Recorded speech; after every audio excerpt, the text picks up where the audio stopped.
قدرمنو کتونکو اوریدونکو یو ځل بیا ستاسو په خدمت کې حاضر.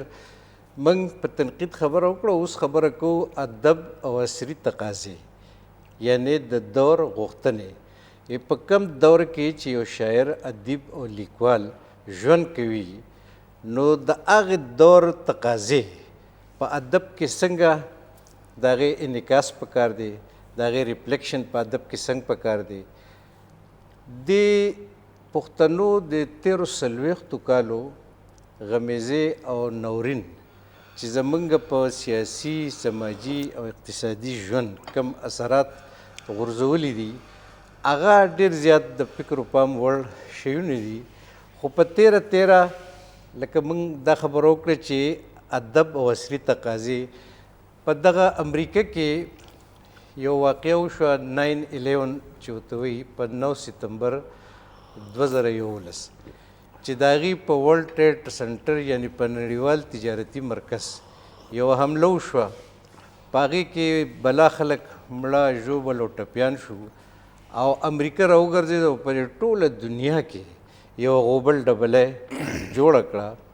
یو جنګي جنون سره د ټوله دنیا مخامخ شوه او دغه جنګ نیغ په نیغه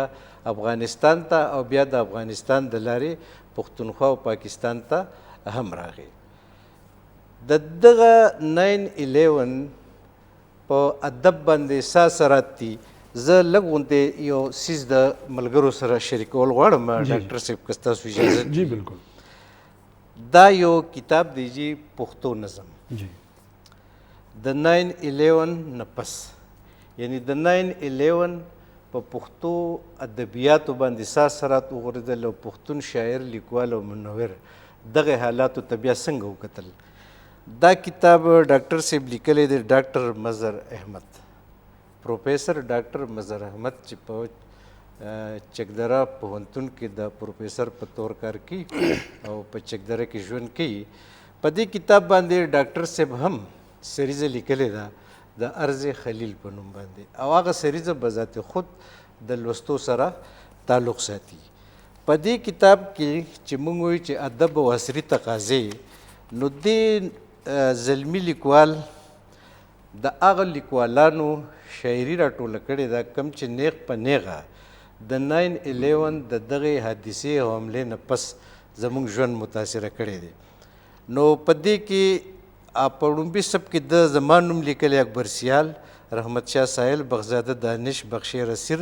پروفیسر محمد اسلام ارمانی، ودود اشنغری، ډاکټر عباسین یوسفزی، امجد شهزاد، روخان یوسفزی، هارون الرشید خټک، عمر ګل اسکر، روحاب ملک، شباب رانیزی، مقدر شاه مقدر، ډاکټر محمد اسرار اتل، روشن بنگش، عطا محمد وردک، داود بخت مندوخیل، رحمت زلمی مندوخیل، محمد امین اسیری، امین الله داودزی، سلیم راز، قیصر افریدی، پیر محمد کاروان، متی الله تراب، اجمل اند، عبدالباقی بریال، رویت حمید او زبی الله حسن. د دې پوهانو، لیکوالو او شاعرانو د نظمونو او شعرونو نمونې پروفیسر مظهر احمد صاحب راغستې دي او په دې کتاب کې چاپ کړي دي چې څنګه د عصر یا د دور هغه حادثې چې وشوې، نو هغه پښتنو شاعرانو هغې ته په کم نظر وکتل. په دې کې به ډاکټر صاحب که ستاسو اجازت وي، احساس خټک صاحب. جی جی بالکل. دې پروفیسر صاحب زما بله نظمونه چې هغه د امن او د جنګ نه د کرکې په حواله شامل کړي دي، زما نظمونه یې پکې هم راغلي دي. که تاسو اجازت وي، زه به د پروفیسر مظهر احمد صاحب د دې کتاب نه خپل یو نظم ګرانو محترمو کتونکو اورېدونکو ته وړاندې کړمه چې دا یو نظم دی تعمیري نه و. د ننګ او پت په غر ولاړه ګله، په لر او بر کې دې بهیږي وینې، په ونو غرونو غاړو کې ژوند لکه د اوښ کې شو د سترګو نه توی، لکه زخمي اوسی ترپکې وهي، د چا په خپو کې د بمونو پتري، د چا ټټر سورې په راکټ، د چا په سر کې د ګولۍ زخمونه، د چا په زنه کې سنګین د ټوپک، د رنګ او نور د ښکلا ډک مخونه، د ګلبدنو د جبین خالونه، نن د بارودو په لوګو خړ دي، رنګونه ټول د ګلالو زیړ دي، د ننګ او پت په غر ولاړه ګله د ننګ او پت په غر ولاړه ګله د درد علاج په تماشو نه کیږي راشه لږ جاج دې د چمن واخله په اسویلو او په سلګو نه کیږي دا لر او بر آبادول غواړي ژوند به ژوندون ته پارول غواړي دا تسنس شوی تاله شوی چمن دا تسنس شوی تاله شوی چمن د نوي سر نه جوړول غواړي د ننګ او پت په غر ولاړه ګله دا پرهرونه به ګنډل غواړي دا پرهرونه به ګنډل غواړي ډاکټر صاحب دا مظهر صاحب چې کوم کلیکشن کړی دی کوم انتخاب یې کړی دی د 9/11 نه پس زموږ په ټولنیز ژوند اثرات او بیا خصوصا په ادب کې د هغې انعکاس او د هغې لیکل ادب او عصري تقاضې دې ته تاسو څنګه په کم نظر ګورئ؟ ډېره مننه سیال صاحب، واقعي چې په دې خبرو کې نور ډېر گنجایش دی د راسپړلو. اول خو زه لږ دا وایم چې د 9/11 نه پس ته د دې ټولو غټو ژبو چې د پاکستان غټې ژبې دي د هغې په ادب کې څه بدلون راغلو. د 9/11 د واقعي څه اثرات دي په پنجابي، سندھی، بلوچي، پښتو، اردو، انګریزي په دې ټولو باندې د پېښور یونیورسټۍ اردو څانګې په کال 2006 کې یو سیمینار منعقد کو په باړه ګلی کې او په هغې کې د پښتو نمایندګي موږ 4 کسانو وکړه. ډاکټر اعظم صاحب، پرویز مهجور صاحب الله دې وبخي، ډاکټر حکیم الله او ما. زموږ 4 مقالې د پښتو ادب په حواله وي. په 2006 کې موږ په لومبي ځل دغه اثرات په پښتو کې وڅېړل. وروستو ډاکټر مظهر چې تاسو یاد کو د ده د پوره PhD مقاله چې دی هغه په دې ده چې د او دا کتاب دی په 2013 کې چاپ کړی. دا په 2013 کې دا دغه مقالې یو باب دی صرف د نظم برخه او لس چپټر دي نو یو چپټر یې دا دی چاپ کړی. وروسته محب وزیر په افسانوي ادب باندې د 9/11 اثراتو باندې بیا یو کتاب لیکلی دی 11 سپتمبر اثرات. پس منظر خو دغه دی چې پښتو ته د دې توجه راوړلو کې زموږ د 4 کسانو ډېر کردار و چې په لومبي ځل مو مقالې ولیکلې په غزل، په نظم، په افسانه، په ډرامه د 9/11 نه پس اثرات او هغه بدلون. اوس راځو دې خبرې ته چې دا د پښتنو کومه غمیزې ته تاسو اشاره وکړه. سیال صاحب زه خو دا وایم د الطاف حسین حلي په مقدمه شعر و شاعرۍ کې یو ځای کې لیکلي دي چې په کومه ټولنه کې انتشار زیات شي ادب یې ډېر ریچ شي، په ادب کې ډېر نوي موضوعات راشي. دا خبره تر صحت درسته هم ده، خو چې کوم پښتو ادب دی هغې د خپل انتشار یا ټولنیز ماحول یا عصري غوښتنې چې ورته وایو د هغې تصویرکشي یې صحیح ونه کړی شوه. تاسو وګورئ دا د برصغیر د تقسیم حالاتو اردو ادب ته کم شاهکارونه ورکړه، حالانکه د برصغیر تقسیم څه دومره غټه واقعه نه وه چې په هغې کې د منټو هم پیدا شي، قاسمي هم پیدا شي، بلوند سنګ هم پیدا شي، بلا ډېر خلک او داسې څیزونه دې ورکړي. د یو د آنګن ناول چې دی دنیا په مخ اخیستې ده، خدیجه مستور والا. زمونږ په پښتنو کې د افغانستان غمیزه هغه زاړه تاریخي انتشار او اړې ګړې به پرېږدو. دا د 9/11 نه پس ته چې د نقشه په بله ووړېده. په کار دا و چې زمونږ د پښتو ادب هم د نوو تحریکونو، د نوو موضوعاتو، د نوو مسلو سره داسې مخ شوی وی چې دنیا ته دا پیغام رسېدلی وی. دنیا ته نه دی رسېدلی، نه په نورو ژبو کې ترجمه شوی دی، نه په خپله موږ هغه ادب تخلیق کړی دی چې هغه زموږ عصري غوښتنه وه. د دې دور ادیب، شاعر، افسانه نګار، ډراماټیسټ، ناول نګار نه دې عصر دا غوښتنه کوله چې زما د حالات چې دی دا منعکس کا، دا د ادب برخه جوړه کا. موږ لږ ډېر خو کړي دي خو حق مو نه دی ادا کړی سیال صاحب، او که نورې خبرې پرې کوو نو دا به راوسپړو. زه دلته به د غیرت چغه چې وه د اجمل بابا کتاب دی هم په دې پښتنو کې ډېر لوی غورځنګ پیدا کړی جی. او اجمل بابا هغه یو نظم دی فریاد چې د لویو قدرتونو ربه یو تمنا ده اورېدی شي که نه، ستا د سکڼي سکڼي ماښامه لوګې د چا د زړه لوګې لیدی شي که نه، خو ستا د سنګینو فیصلو نه قربان ولې حیران یم کم قانون ومنم، او ته خو د خپل قانون په ځمکه منډې او زه دې په سر باندې قارون ومنم، نو ستا په رضا زما رضا د ربه کاڼي هم نفس پورې تړلی شمه، خو چې بل ښامار په خزانو ووینم اخر انسان یم څنګه غلی شمه. دا هم لکه په پښتو ادبیاتو کې د ژوند هغه غوښتنې او تقاضې پکې اجمل صاحب شاملې کړي دي. ډاکټر صاحب دا څومره زور چې پښتون سماج د 9/11 نه پس واغست په پاکستان کې په سندي ادبیاتو کې په پنجابي ادبیاتو کې او په بلوچي ادبیاتو کې ماته نه ښکاري چې په هغې کې دومره ډېر لوی اثر موجود دی څومره چې زموږ په ادبیاتو کې د دې اثر د هغې یو وجه ده چې دا مسله نیغ په نیغه زموږ مسله ده د پښتنو د پښتنو مسله ده د پښتنو د جغرافیې سره تړلې د هغې د سیاست سره معیشت سره د ژوند سره تړلې مسله ده خو دا دومره بین الاقوامي شوه انټرنیشنلایز شوه یا ګلوبلایز شوه چې په دې ژبو نه علاوه په انګریزي ادب کې په دې ناولونه لیکل شوي دي زموږ پاکستاني د انګریزي لیکوال انتظار حسین په دې باندې لیکل کړي دي د دې نه علاوه زموږ د افسانه نګارې د اردو فیمیل چې دي هغې پې لیکل کړي دي کومو ژبو ته چې تاسو اشاره وکړه نو په دغه سیمینار کې په دې بیلې بیلې مقالې موجودې وي په بلوچي ادب کې د دې غمیزې انعکاس په پنجابي ادب کې په سندي ادب کې په اردو ادب کې په دې بیلې بیلې مقالې موجودې دي چونکې مسله زموږ ده نو په کار خو دا و چې موږ په خپله پښتو ژبه کې دا داسې تصویر کشي کړی وی چې د هغه ژبو خلک زموږ ترجمو ته ناست وی تخلیق خو ځان له یو کار دی خو مسله زما ده نو ما خپله مسله چاته هم نه رسوله زما پښتون لیکوال په کار چې د پښتو نه علاوه په اردو انګریزي او په جرمن او فرنچ او په دې ژبو ته ورسوي نو بهرحال لږ ډېر اثرات په هغه ژبو په ادب هم شته په هغې کې هغه مقالې هم شته او تخلیقي ادب شته ناول ډرامه افسانه او شاعري هم شته وجه دا ده چې ډاکټر صاحب د 9/11 نه پس خو زموږ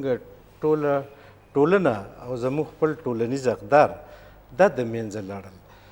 زموږ اقدار ختم شو زموږ سماجی عنعنات یا ټولنیز عنعنات هغه زوال پذیر شو زموږ د مارکیټ معیشت په ټپو کې ناسته بېروزګاري او جهالت پیدا شو نفسیاتي اثرات دومره ډېر ژور پرېوتل چې زموږ خویندې میندې ځوانان او بوډاګان هغه نفسیاتي مریضان شو د دې نړیوال جنگ په نتیجه کې چې کوم په زور زموږ په دې خاوره راتپلی شوی جنگ وو او لا دی او د دې نه به ځان خلاصول هم غواړي ته په دې کې څه وایې ملګري احساس خټک صاحب زه چې څومره پورې دا خپلې شاعرۍ ته ګورم لکه د شاعر خو خپل لکه مشاهدات یا احساسات بیانوي یا د 9/11 نه پس چې په دلته کې چې مونږ چېرته شعر کتلی دی بېشکه د ټول لکه ډاکټر صاحب دا خبره وکړه چې اشاره نه ده شوې اشاره شوې ده یو حد پورې نه بلکې تر زیاده حده پورې پښتنو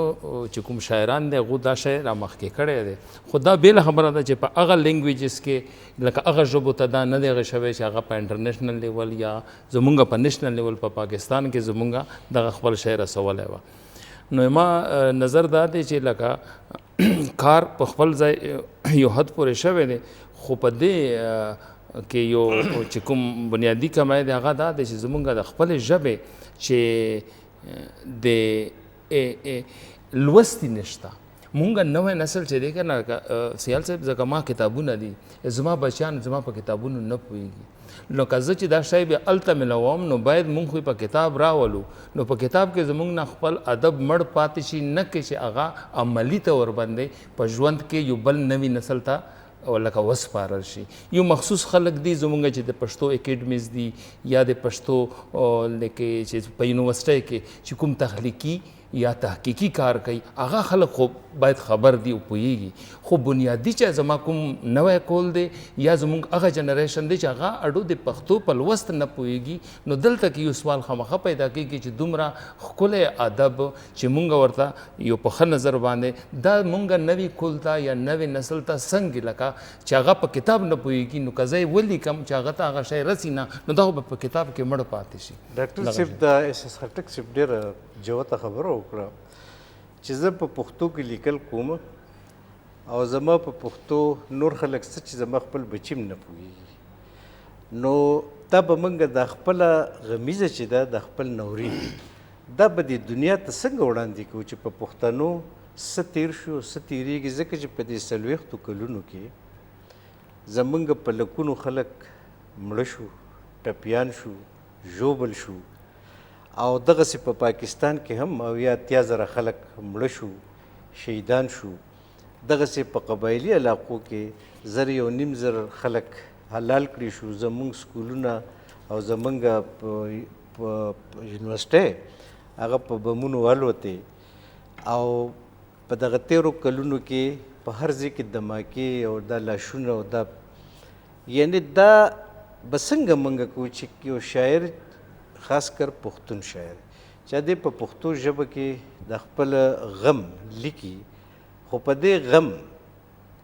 نه پې پنجابي پوهېږي نه پې سندي پوهېږي نه پې بلوچ پوهېږي او نه پې انګریز پوهېږي او نه پې زما پښتون بچی پوهېږي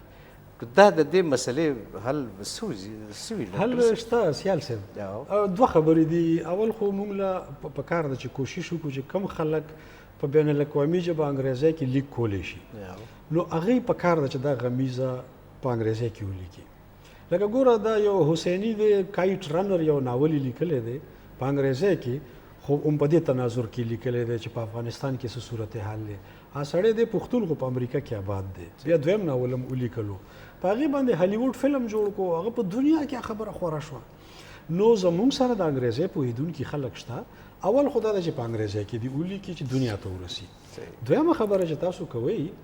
زمونږ د لیک په کانټنټس کې په موضوع کې په موادو کې که طاقت وي که نه